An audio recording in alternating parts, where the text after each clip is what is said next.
Creativity. What a wonderful state.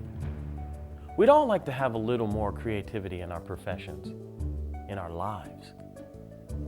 Not only do cool and original things, but be in the zone, feel in the flow. Not only have creativity, but be creativity. But our everyday lives so often lack inspiration. Our minds are certainly active. We make connections. The phone rings. You think about people you need to call. Or, did you miss a meeting? This leads to that. We may feel efficient, but not creative. We've seen others have it. Da Vinci, Mozart, Einstein.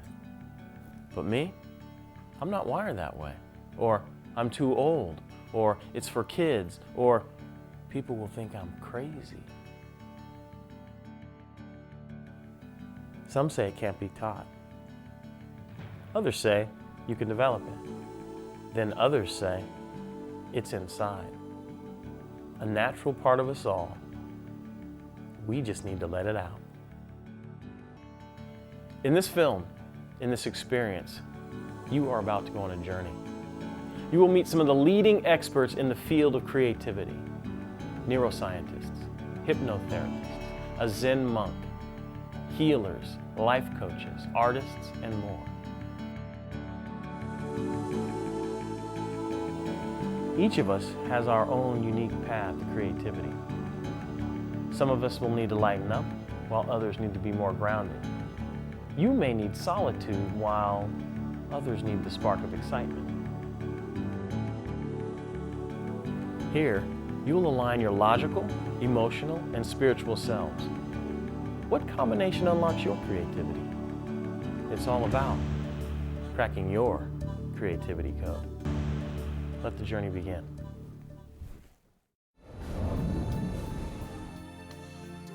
If you want to create something, then obviously the best thing is actually to do it.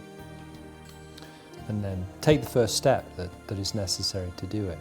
Again, watch your own mentality and see if that's going to get in the way of the creative process. In other words, if you have faith in the fact that you can do it or you can't, if you allow your, say, competitive instincts to interfere, if you allow your self-consciousness to interfere, any of these things, so that, maybe the first thing is to really look at your own state of mind and then be able to put any of the so-called obstacles on one side and then just enter into it, whatever you have to do.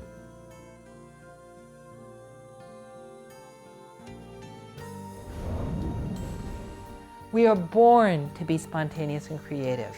From the beginning of human life, we have sung and danced and made art, and it's all our lifeblood. It's our cultural and personal heritage.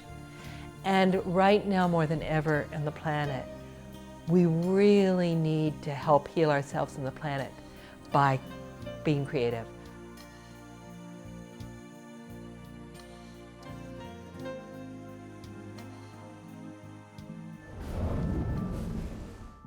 Creativity certainly has benefits to the survival of man. We have to be very creative in coming up with solutions to problems in life, and we have to be able to do it suddenly at times if we are presented with a threat.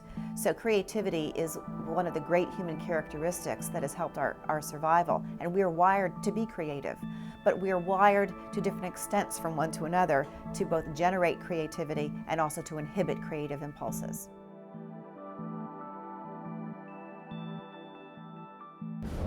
One of the most commonly held stereotypes when people are thinking about creativity is they tend to think about creative geniuses like the Bachs and the Einsteins of the world. And indeed, what's missed is the other kind of creativity that everyone shares. Each of us is creative every day. So there's a distinction between what's called the big C creativity, and that's the kind of creativity that tends to denote these creative geniuses. On the other hand, there's little c creativity, which is the everyday kind of creativity. For example, when you came here today, you may have taken a different route.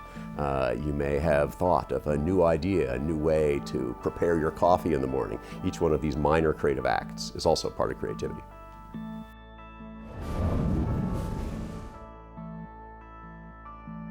Some people are naturally born creative, and there are others that aren't. And you can develop anything. You may have a gift of being creative, but you can always learn something new because the brain's so phenomenal.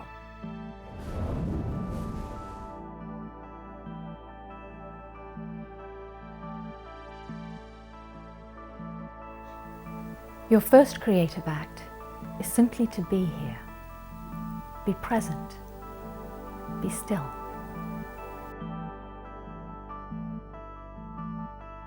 There are really two forces in creativity that we must pay attention to. And with too much of one and not enough of the other, then we can sometimes feel crazy. And the first force is the creative force itself, the ideas, the combinations, the juxtapositions.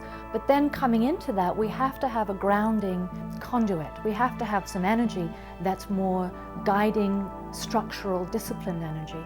Otherwise, our creativity is just existing in a morass of thoughts and feelings and ideas without actually ever being manifested.